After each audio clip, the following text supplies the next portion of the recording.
eu fiz questão de vir sem boné. A Dani queria que eu viesse de boné, mas eu vim sem boné pra ninguém, principalmente das câmeras, me confundir com o Pedro. Porque eu sempre compartilho, às vezes, nas redes sociais, por causa da barba, óculos, e eu gosto de andar de boné, o pessoal, é você que tá falando. Não, agora sou eu. Antes não era eu não, agora é o Hassan que tá falando aqui. Acho que agora que já tá tudo explicadinho, vamos orar pra Deus poder falar através de mim, que não sejam as minhas palavras. Se você quiser fechar os seus olhos, pode ficar à vontade, vamos orar. A galera que tá mais próxima de mim sabe que direto eu tô falando, pô, tô precisando de férias, tô cansado. O pessoal que tá mais perto aí percebe isso. E por quê? Por que eu tô sempre pedindo férias, sempre falando assim? Porque do segundo semestre pra cá, a partir de agosto, no primeiro semestre eu tava mais tranquilo, eu tava estudando menos, eu tava tendo menos trabalho fora de casa, eu tava trabalhando mais em casa, eu tava tendo um tempo mais para eu relaxar, para eu ficar de boa. Nesse segundo semestre eu resolvi intensificar os estudos, me preparar mais profissionalmente, começou a aparecer mais trabalho também, precisei me locomover mais. Aí isso tudo foi me deixando sufocado. Nesse segundo semestre também a Dani, a minha esposa, começou a estagiar, então a nossa rotina mudou totalmente. Ela tá precisando de mais ajuda em casa, porque tem que ajudar em casa, né? Tá precisando de mais ajuda em casa, eu preciso dar mais essa força além do que das cargas que eu já tinha aumentado, mais essa coisinha também. Mas graças a Deus a gente tá conseguindo e tá dando tudo certo. E no meio disso tudo, eu comecei a perceber que eu tava trocando as prioridades. Que as coisas que eu tinha como importante, eu idealizava como importantes, eu não tava fazendo mais. Teve um exemplo? Para quem não sabe, eu trabalho com os livros. Eu trago os livros, exponho e sempre incentivo a galera a estar lendo. Chegou um determinado momento que eu parei, falei assim, poxa, nem sei a última vez que eu abri um livro. Aí que eu vi que a parada tava ficando estranha. Começou a desandar. Eu não tava abrindo mais um livro. Começou a ficar estranho. Aí o alarme começou a soar.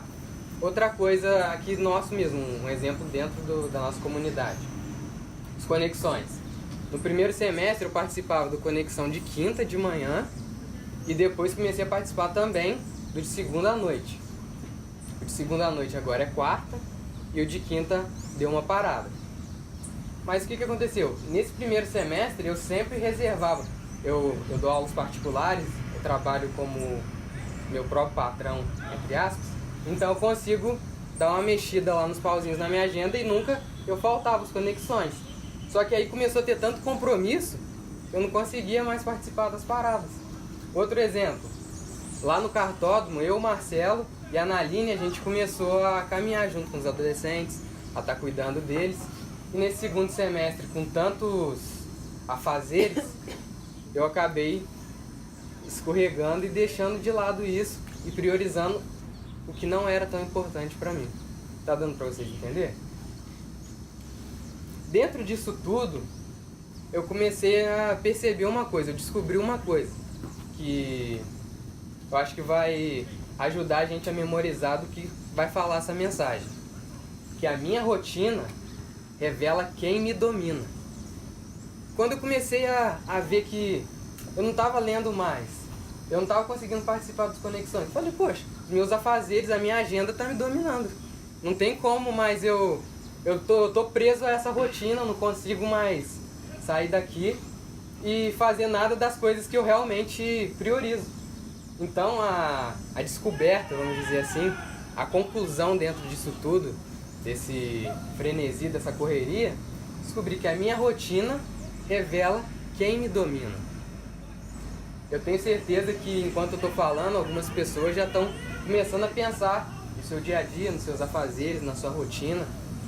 Eu ainda não tenho filhos, eu sou casado, mas ainda não tenho filhos. Eu fico imaginando a galera, por exemplo, o Thiago. O Thiago tem filho, trabalha, estuda. Eu fico pensando no pessoal que tem mais compromissos do que eu, ainda mais responsabilidades. Como que consegue dar conta de tudo?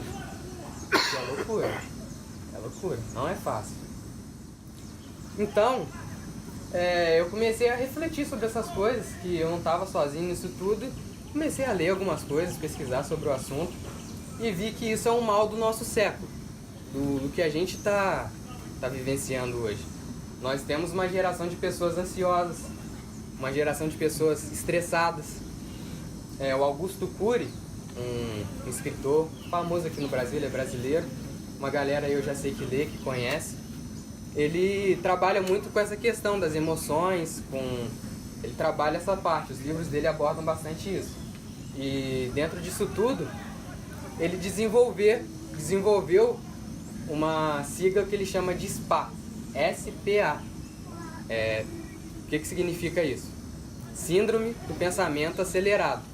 Ele conseguiu pegar, dentro do que a gente vivencia, dentro de toda a nossa rotina, o que realmente está afetando a gente.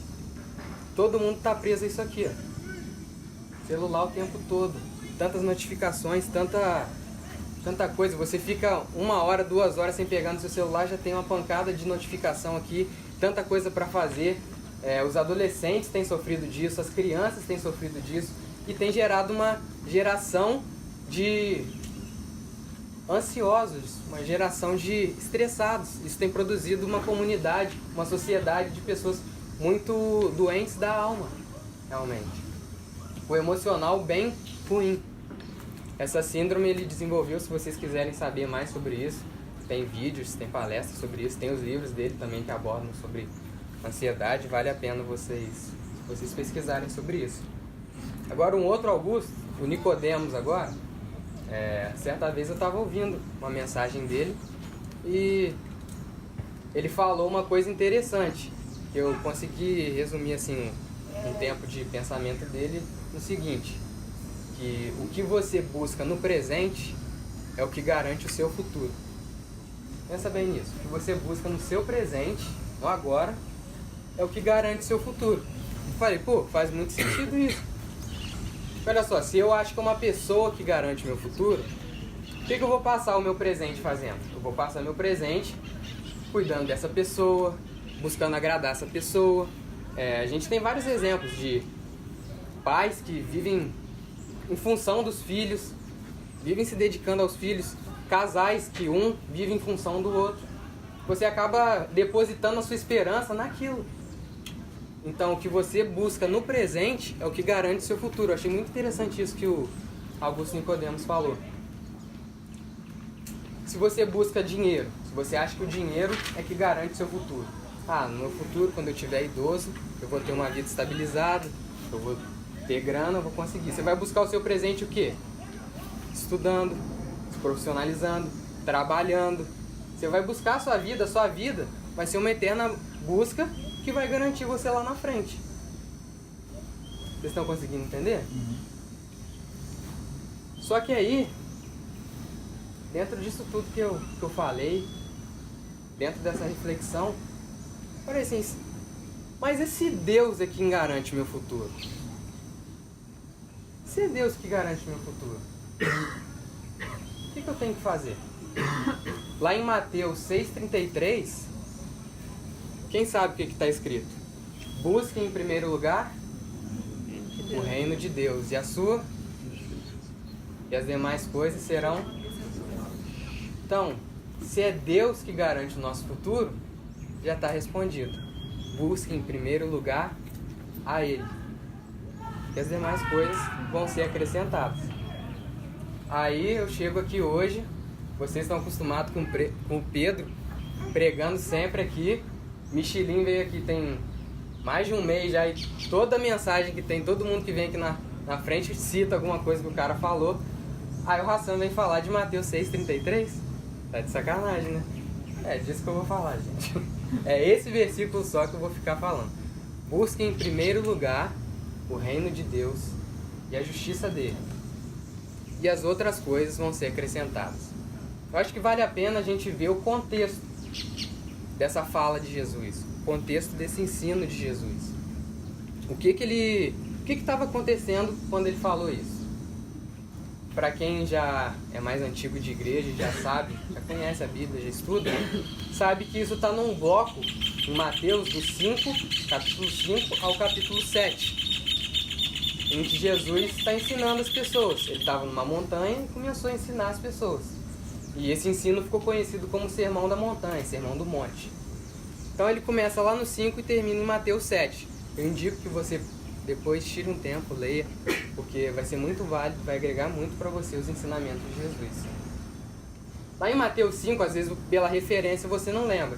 Vou começar a citar algumas coisas que Jesus fala nesse sermão, que é muito comum ser pregado, é muito comum ser dito. Essas palavras de Jesus, a gente vai repetindo, que é correto, né? Lá no início do capítulo 5, Jesus está falando sobre as bem-aventuranças. Bem-aventurado os humildes, bem-aventurados os pobres, bem-aventurados que choram, bem-aventurados os perseguidos. Aí ele começa a falar, as pessoas que são felizes, as bem-aventuranças, bem-aventurados vocês, por causa disso, disso e disso. Depois vai passando um pouco do ensino, ele chega numa parte super conhecida que a gente até canta aqui, que é a oração do Pai Nosso. Lá já no capítulo 6 ele começa a falar da oração do Pai Nosso. Depois ele começa a falar sobre as prioridades da vida, sobre como viver. Ele começa falando que a gente não pode servir a dois senhores. E no final, quase acabando o capítulo 6, ele chega e fala: dentro disso tudo que eu ensinei, busquem primeiro o reino de Deus e a sua justiça, que as demais coisas vão ser acrescentadas. Buscar o reino de Deus é viver o reino de Deus. E dentro do próprio Sermão do Monte, a gente já consegue tirar algumas características do reino de Deus, como é viver dentro do reino de Deus. As bem-aventuranças, que ele começa o sermão, já de cara já mostram pra gente que o reino de Deus é uma inversão de valores. Eu citei aqui algumas bem-aventuranças. Se você não está pensando assim, pô, o que é bem-aventurança? Pode traduzir por feliz. A pessoa feliz faz isso. A pessoa bem-aventurada faz isso. Olha só, pensa comigo. Bem-aventurados os pobres. Na mão correta do mundo, ser pobre é ser feliz, é ser bem-aventurado, é ser uma pessoa que tem sucesso? Ser humilde? Não, pô, na sociedade você tem que ir aqui, ó. Levanta a cabeça, quem manda sou eu. Isso daí não é no padrão do mundo, da sociedade, desde a época de Jesus, eu acho que desde que o mundo é mundo, isso daí nunca foi sinônimo de sucesso, sinônimo de felicidade. Bem-aventurados perseguidos. Uma pessoa que é perseguida é bem vista. Claro que aqui no contexto, Jesus fala que é perseguido por causa dele. Mas mesmo assim, se você vê alguém sendo perseguido lá, de cara, um monte de gente querendo prender alguma coisa, você fala, pô, é bandido. É a margem da sociedade. Não tem nada de bom ali. Então, Jesus ele já apresenta o reino com uma inversão de valores. Viver o reino de Deus é viver uma inversão de valores. Outra coisa interessante que no próprio Sermão do Monte a gente pode ver, que o reino de Deus é onde a vontade de Deus acontece. Pai nosso, seja feita a sua vontade, assim na terra como no céu. O reino de Deus é onde a vontade de Deus acontece. Viver o reino de Deus é você viver segundo a vontade dele. Aí Jesus vai falando, né? Depois que ele falou Pai Nosso, ele fala dos dois senhores. Queria que a gente prestasse bastante atenção nessa parte dos dois senhores. Ele fala assim, vocês não podem servir a dois senhores, a Deus e ao dinheiro, contextualizando a nossa linguagem. A Deus e ao dinheiro. Você não pode servir esses dois. Vamos parar um segundo pra gente ouvir, ó. Estão ouvindo? Quem que tá cantando aí? Os pássaros. Semana passada, se eu não me engano, tinha um passarinho que bonitão, que o pessoal tava até tirando foto. Acho que era um pica-pau. Era um pica-pau. Tinha um passarinho lindo ali, o pessoal tirando foto. E a gente tá ouvindo. Se eles estão cantando, quer dizer que eles estão vivos. Concorda? Jesus fala isso, ó. Vocês não podem servir a Deus e ao dinheiro. Como eu percebi que vocês vão colar comigo, vou ensinar vocês a pensar. Escuta aí os passarinhos, ó. Tá vendo? Jesus falou com os caras e isso reflete para nós. Eles estão vivos aí, você acha que eles estão preocupados com o rango deles de amanhã? Estão preocupados com o que vai acontecer na manhã deles? Eles estão vivendo, cara. Olha só essa praça linda. As árvores, a grama que a gente está aqui. O mato que cresce, cresce, cresce, daqui a pouco vem alguém, capina tudo e joga fora. Quem que está dando alimento para eles? É Deus. Aí Jesus fala, já que vocês querem servir ao mesmo Deus que eu sirvo, vocês querem me servir, vocês querem fechar comigo, vamos pensar direito. Vocês acham que para Deus, o nosso Pai, vocês são menos importantes que os pássaros e que a natureza, que os lírios do campo, que Deus veste muito mais bonito do que Salomão na sua grande riqueza, no seu grande esplendor? Presta atenção nisso, galera. Vamos acordar. Busca o reino de Deus e a justiça dele. Isso daí, galera, vai ser acrescentado. E uma coisa interessante que Jesus usa exemplo de alimentação. Fala da alimentação dos pássaros e fala do que? Da veste, da roupa, dos lírios do campo. Jesus não falou de nenhum luxo aqui, falou do básico pra gente viver. Só que a gente sabe que ele é bom e ele permite a gente ter o luxo. Ele permite a gente poder ter uma coisinha a mais. Mas se ele não permitir também, ele falou que o básico é garantido. A gente não tem que se preocupar nem com o básico e muito menos com o extra, com o luxo. Busquem primeiro o reino de Deus, a justiça de Deus. E o básico, galera, se ele acrescenta para os pássaros, para a natureza, vai ser acrescentado para vocês. Agora, quando a gente sabendo disso, lembrando dessas coisas que Jesus disse, a gente vê que o reino de Deus é uma nova realidade, é viver sobre o domínio dele, viver a vontade dele. Quando você busca o reino de Deus, isso quer dizer, Senhor, quem domina aqui é você, não sou eu não. Quem domina a sua vida a partir do momento que você busca o reino de Deus, é Ele. Acabou. É Ele quem domina a sua vida. Você lembra lá do início da conclusão que eu tinha chegado? Que a minha rotina revela quem me domina? Então, a minha, a sua, a nossa rotina revela quem nos domina. Só que a gente já chegou num ponto de que quem tem que dominar a nossa vida é Deus.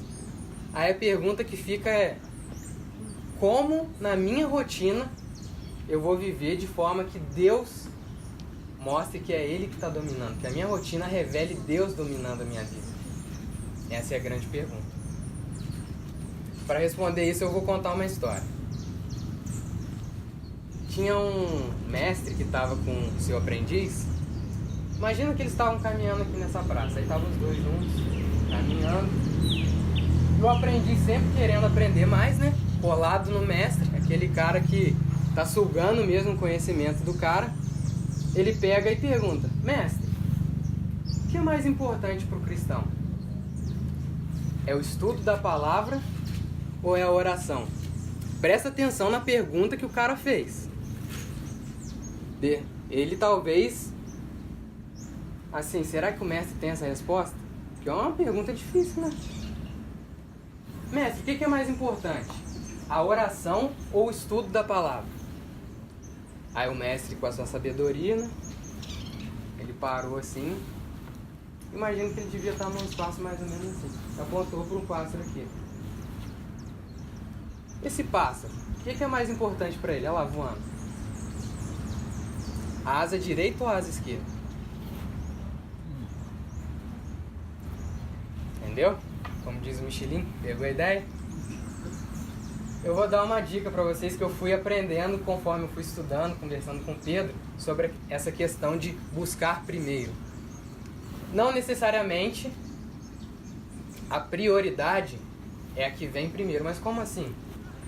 Não necessariamente a sua prioridade é o que você, no seu dia, você começa fazendo. Mas sim, é onde você mais produz. Onde você é mais produtivo. Vê se não faz sentido. Se eu trabalho mais em uma coisa, eu acabo sendo mais produtivo naquilo.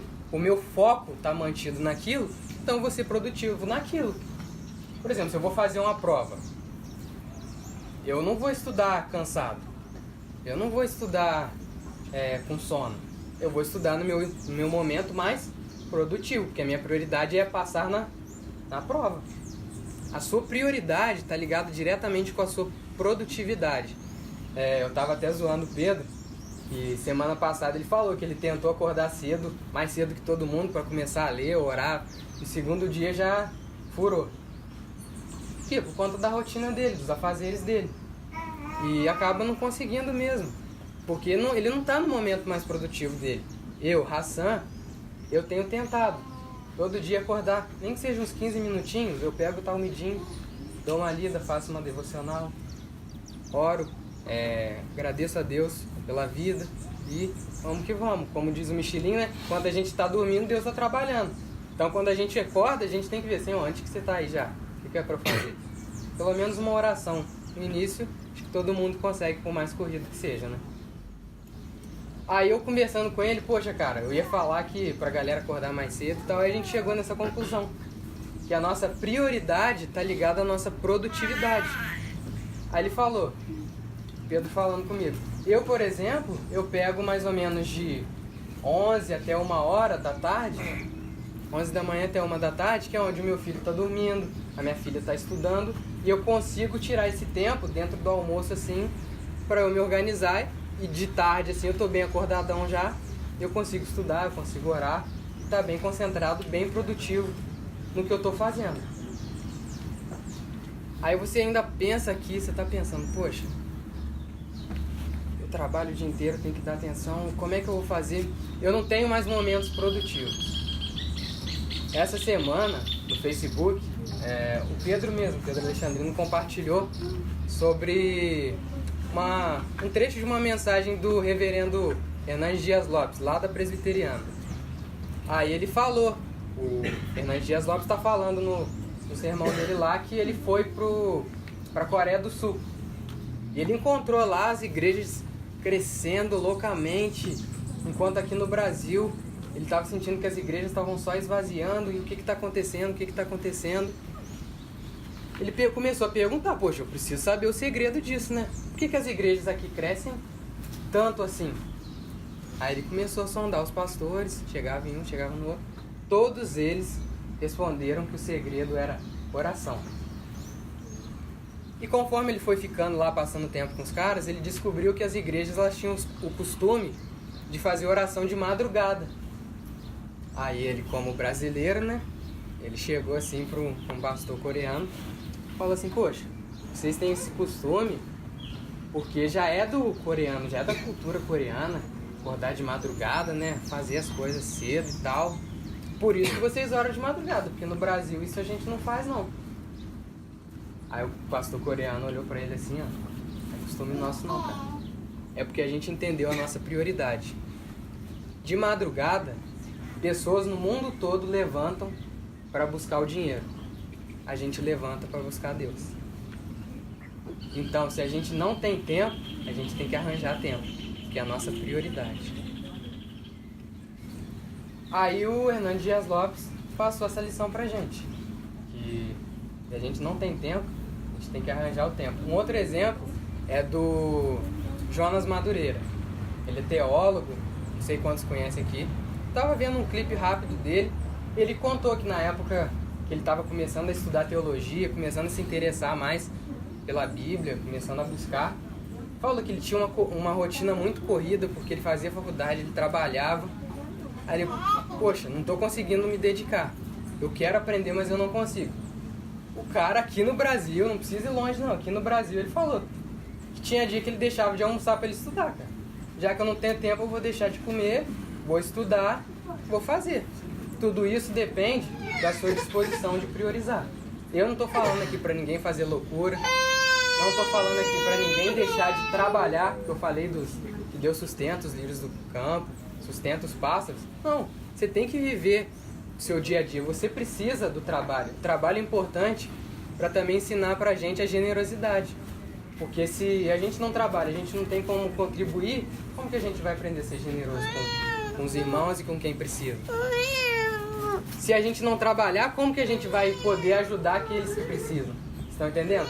Não é para você largar tudo e ir para um mosteiro. É para você priorizar. Igual estava acontecendo comigo. Eu não estava mais lendo, não estava mais estudando, não estava mais me dedicando. Estava praticamente mais orando. Jesus disse: busquem primeiro o reino de Deus e as outras coisas vão ser acrescentadas.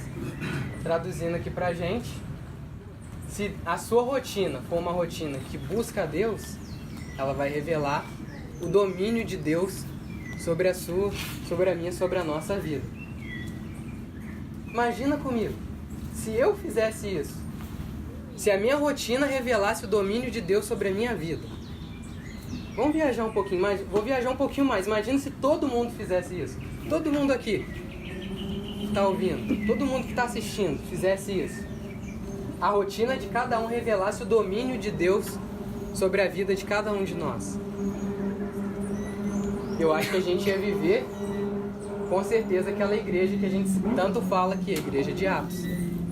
Que as pessoas não iam perder tempo orando por coisas à margem, por coisas superficiais, por coisas periféricas. O nosso tempo ia ter destino certo. A gente ia orar pela missão. Michelin falou aqui, os irmãos lá de Atos, eles não ficavam orando mais pelos que eles precisavam, as necessidades, não, já estava tudo respondido.